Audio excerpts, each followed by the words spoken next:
다케시마는 일본 땅이에요. 만약 한국이 그렇게 당당하면 국제사법재판소에 참여하면 될 텐데 뭔가 캥기는 게 있나 보죠? 한국도 자신이 없으니까 계속 일본을 피해 다니는 거잖아요. 여기 하버드의 한 강의실에서 일본인 교수가 소리 높여 독도를 일본 땅이라는 망언을 하고 있습니다. 거기에 논리적으로 따박따박 받아치는 한 한국인 학생이 있는데요. 도대체 무슨 사연인지 한번 들어보겠습니다. 안녕하세요. 저는 미국 하버드에 다니고 있는 에블린이라고 합니다. 다름 아니라 저희 하버드에서 정말 충격적인 논쟁이 벌어져서 사연을 쓰게 되었어요. 하버드는 다른 대학과 달리 정말 세계에서 내로라 하는 천재들이 모여있는 학교인 만큼 교수님들과 수업 중 서로 반대되는 의견에 대한 토론이 일어나는 건 매우 흔한 일이에요. 아예 토론 방식으로 수업을 하는 교수님들도 많고 학생 간의 토론도 흔한 일이지만 교수님과 토론하는 일도 종종 생겨요. 의견이 다른 누구나 논리적인 근거를 가지고 토론을 즐기고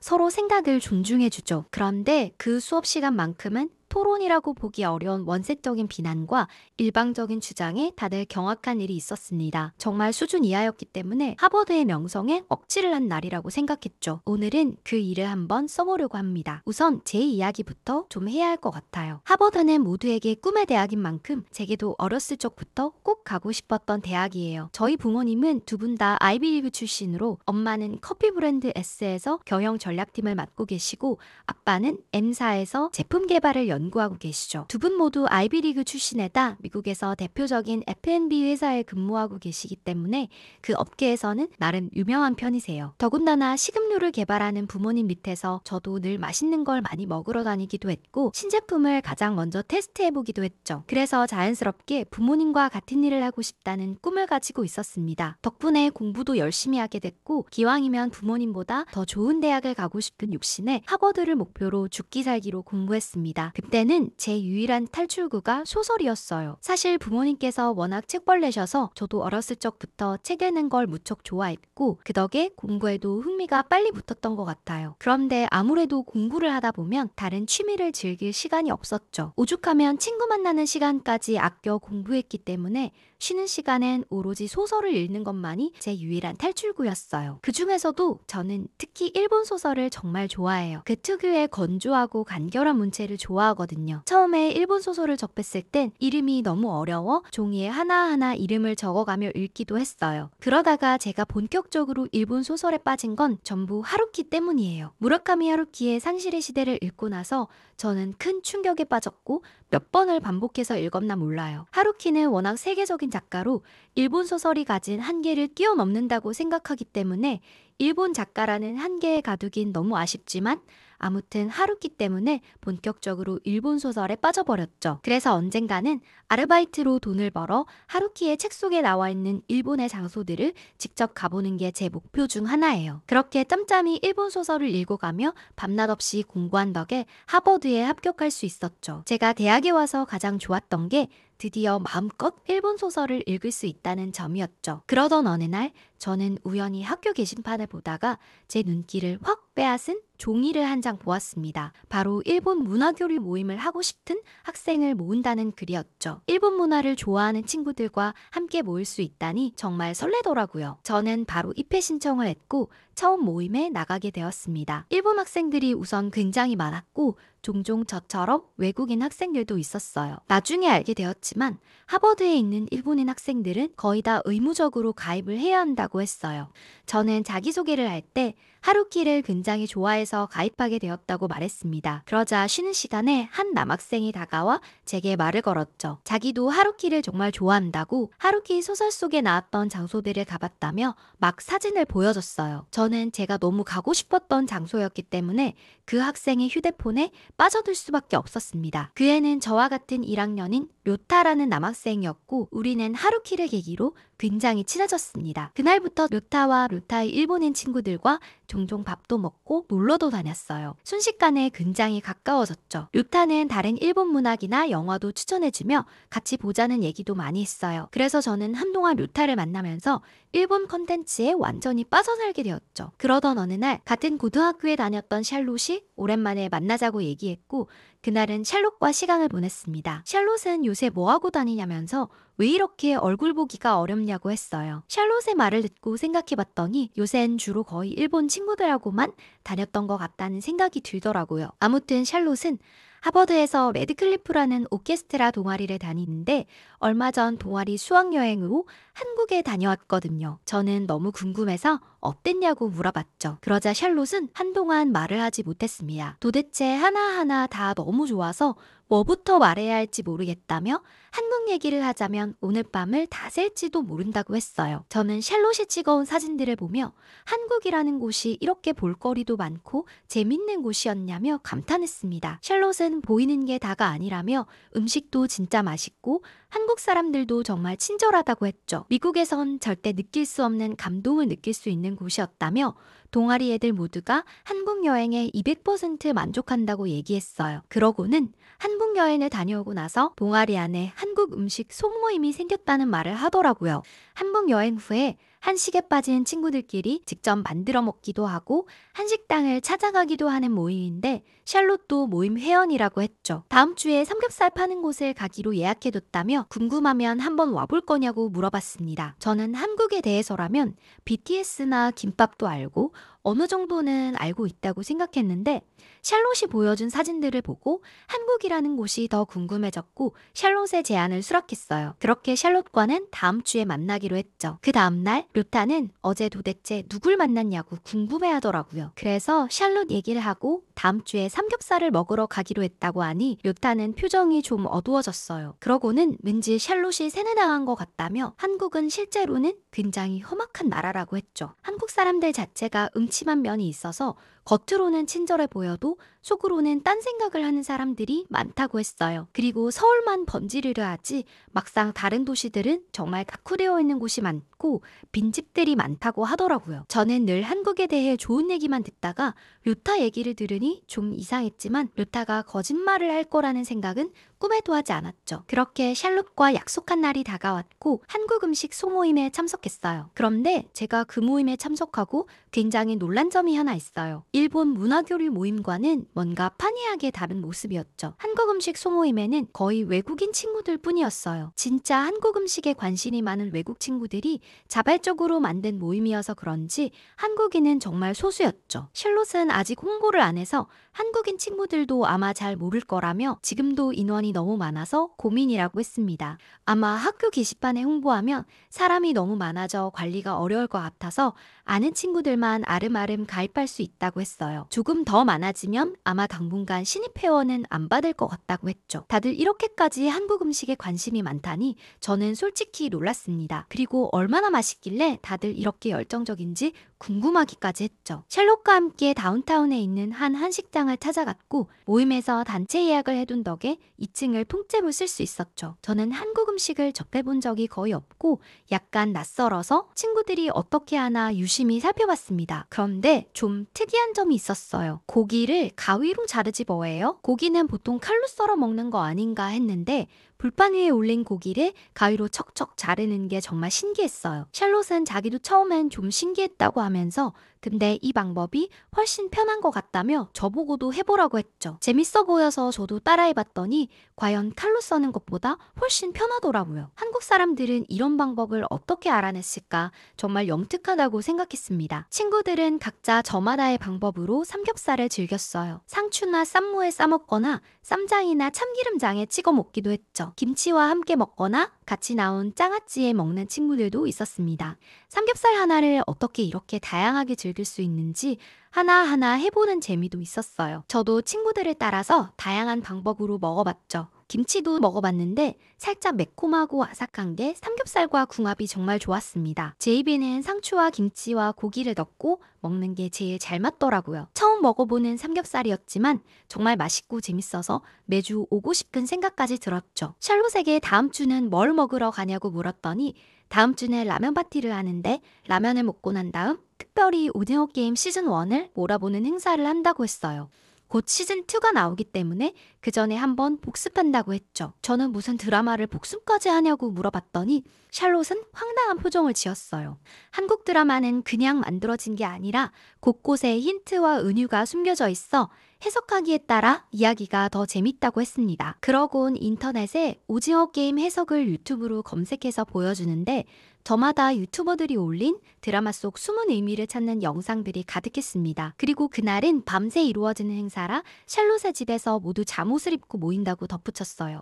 저는 한국 드라마라는 새로운 문화가 정말 멋져 보였고 저도 정식 회원으로 들고 싶다고 다음 주에도 오고 싶다고 말했더니 샬롯은 같이 하게 돼서 정말 좋다고 했죠. 그 다음 주 한국 음식 소모임 라면 파티 SNS 공지방에 한 메시지가 올라오면서 다들 난리가 났습니다. 그 메시지를 보고 순식간에 메시지가 300개가 넘게 이어졌고 모두들 열광했죠. 저는 왜 이렇게 다들 흥분하나 의아했는데 샬롯은 엄청난 일이라고 했어요. 모임 친구 중 한 명이 까르보 불닭이라는 제품을 구했는데 이게 정말 구하기 어려운 제품이라고 하더라고요. 까르보 불닭은 한국 라면 회사에서 만든 제품으로 마트에 진열되자마자 완판되는데 모임 친구 중 한 명이 어떻게 구해왔다고 했습니다. 샬롯도 정말 흥분한 듯 보였죠. 저는 무슨 라면 하나로 완판까지 되냐며 인터넷을 찾아봤더니 과연 그 라면을 먹기 위해 마트 문 열자마자 오픈런을 하는 사람들도 있고 라면을 구하려고 길게 줄을 서서 몇 시간씩을 기다리기도 하더라고요.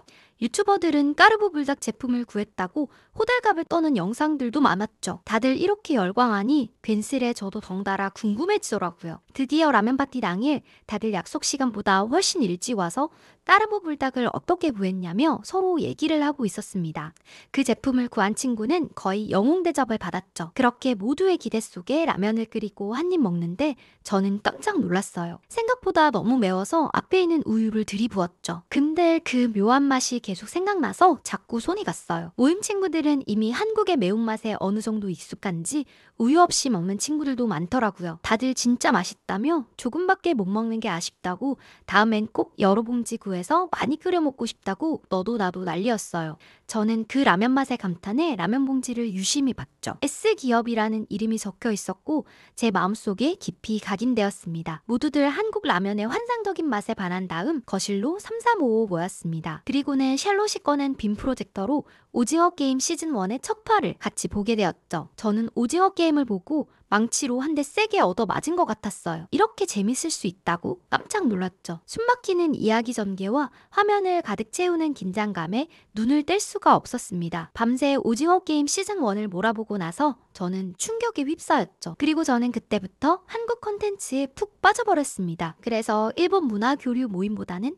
샬롯과 함께하는 한국 음식 소모임에 가느라 바빴어요. 매번 맛있는 한국 음식과 한국 이벤트가 정말 즐거웠죠. 그러던 어느 날 료타와 길에서 만났고 요새 왜 자주 안 나오냐고 했어요. 저는 료타에게 그날 라면 파티 했던 이야기를 신이 나서 들려줬습니다. 료타에게도 한번 같이 가겠냐고 제안했어요. 그러자 료타는 라면은 한국 S기업이 일본 라면을 베낀 거라며 베낀 게 뭐가 그렇게 맛있겠냐면서 일본 라멘을 한번 사줄 테니 먹어보라고 했죠. 진짜 원조가 어떤지 한번 먹어보라면서요. 그리고는 일본에 더 재밌는 컨텐츠가 많다며 당장 내일 같이 라멘도 먹고 일본 드라마도 같이 보자고 했습니다. 료타는 늘 사근사근 다정한 말투를 썼었는데 그때만큼은 정말 무섭게 얘기했죠. 너무 다른 모습에 소름이 살짝 돋을 정도였어요. 그렇게 료타와 일본 라멘집에 가서 라멘을 먹는데 제 입에는 일본 라멘이 살짝 기름진 느낌이 들었습니다. 까르보 불닭이 훨씬 맛있었죠. 게다가 일본 영화는 좀 잔잔하고 시시한 느낌이었어요. 한국 시리즈물이 더 박진감 넘치더라고요. 제가 솔직한 평을 했더니 료타는 아무 말이 없었어요. 그리고는 그 뒤로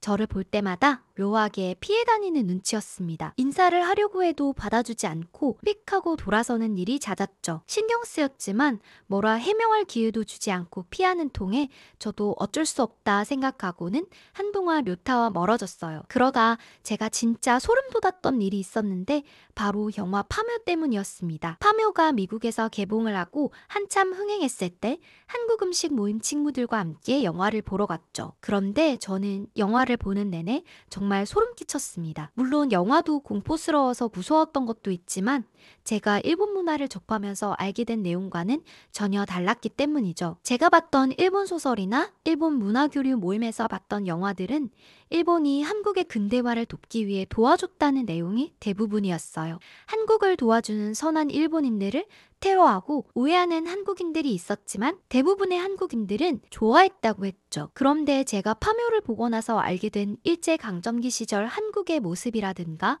영화를 보고 난 후 찾아본 역사는 전혀 달랐습니다. 일본은 정말 잔인한 방법으로 한국을 통치하려 했고 그 때문에 희생된 한국 사람들이 굉장히 많았어요. 저는 이때까지 제가 알았던 일본에 대한 좋은 이미지들이 산산조각 났습니다. 배신감까지 느껴졌죠. 그리고 료타를 떠올려 보면 료타 역시 저를 속였다는 생각이 들었습니다. 하루키를 핑계로 제게 접근해 일본의 유리한 쪽으로 만들어진 극우 영상들을 마구 보여준 게 아닌가 싶었어요. 이제 더 이상 료타나 일본 문화 모임은 절대 가지 않겠다고 다짐했죠. 제대로 알지 못하는 역사가 얼마나 위험한지 다시 한번 깨달았습니다. 그래도 료타와 함께 수강 신청을 했던 동아시아 역사 수업은 어쩔 수 없었죠. 이미 수강 신청을 해둔 탓에 들으러 갈 수밖에 없었고 어쩔 수 없이 혼자 들어야겠다 생각했습니다. 그렇게 동아시아 수업을 들으러 강의실에 도착했고 저는 뜻밖의 인물을 만났습니다. 그 친구는 바로 한국 음식 모임에 있던 민호였어요. 라면 파티를 하던 날 매워하던 제게 계속 우유와 물을 챙겨주던 친절한 친구여서 기억에 남았습니다. 민호는 제게 반갑게 인사했고 저도 같이 들을 사람이 있어서 정말 좋았죠. 동아시아 수업인 만큼 동양인 학생들이 반 정도나 되었습니다. 하버드 수업 중에 이렇게 동양인 학생 비율이 많은 수업은 처음이었는데 심지어 교수님도 일본인이었습니다. 일본인 교수님이 수업하는 만큼 제대로 된 동아시아 역사 수업이 되겠거니 생각했습니다. 그때 뒷문으로 료타가 들어왔고 료타는 당연히 저를 무시하겠거니 했는데 제 옆자리에 앉은 민호를 뚫어져라 쳐다봤죠. 그리곤 자리에 앉았습니다. 저는 영 찜찜했지만 금세 잊어버리고 수업이나 열심히 듣자고 생각했죠. 그렇게 수업이 한창 진행되던 와중 교수님이 질문 없으면 넘어간다고 하자 민호가 갑자기 번쩍 손을 들었습니다. 민호의 질문에 저는 화면을 뚫어져라 쳐다볼 수밖에 없었죠. 민호는 교수님께 왜 한반도 역대 독도가 없냐는 질문을 했습니다. 그러자 교수님께서 지금 하고 있는 수업과 독도는 큰 연관이 없는데 갑자기 웬 뚱딴지 같은 질문을 하냐고 하셨죠. 그러자 민호는 수업 내내 교수님이 보여주신 지도를 유심히 관찰했는데 교수님께서 보여주신 자료 그 어디에도 독도는 그려져 있지 않다고 했죠. 교수님은 그게 무슨 문제가 있냐며 오히려 황당해 하셨어요. 저는 독도라는 곳은 잘 모르는 곳이라 의아했죠. 그러자 민호는 어이없다는 듯한 표정을 지으며 독도는 엄연한 한국 땅이라 지도에 표기를 해주셔야 하는데 처음부터 지도에 안 그려져 있었을 리는 없고 일부러 독도를 지우고 수업을 하신 거냐고 물었습니다. 그 자리에 있는 모든 학생들이 깜짝 놀라고 말았죠. 교수님이 의도적으로 지도에서 뭔가를 지우고 수업을 했다면 그건 큰 문제가 될 수 있었기 때문입니다. 그러자 료타가 벌떡 일어나 어차피 일본 땅인데 지우고 말고가 뭐가 큰 상관이냐며 되물었어요.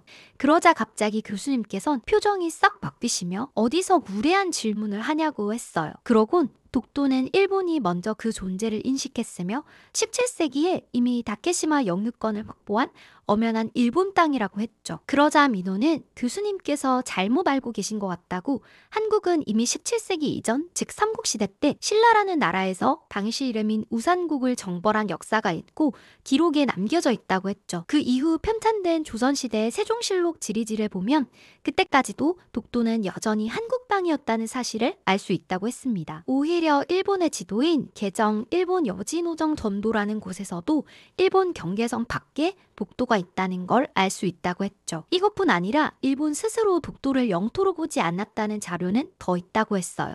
그러자 료타가 불쑥 끼어들어 독도를 인식했다고 다 한국 땅이라고 볼 수 있는 거냐며 근거 없는 소리라고 했어요. 게다가 교수님께서도 애초에 독도는 주인이 없는 땅이었고 1905년도에 독도를 일본에 편입시킨 일본 내 판결이 있다고 했습니다. 그러자 학생들이 술렁했어요. 일본 내 판결로 국제적인 효력이 있다고 보기 어렵다는 건 누구나 알 수 있었거든요. 민호는 너무나도 허점이 명백한 뒷부분의 내용은 반박할 가치도 없다는 듯 생각했고 한국에선 1905년 이전인 1900년에 독도의 영유권에 대해 칙령을 통해 국제적으로 공표한 사실이 있다고 말했어요. 교수님이 수세에 몰리는 듯하자 료타는 저 한국 학생이 수업 시간에 너무 무례한 거 아니냐며 그냥 무시하고 수업을 하자고 주장했어요. 그렇지만 학생들의 분위기는 사뭇 진지했습니다. 다들 이 문제에 대해 명확한 근거를 듣고 싶어 했죠. 분위기가 심상치 않게 흘러간다는 걸 느낀 교수님께서 다급하게 국제사법재판소 소송 얘기를 꺼내셨어요.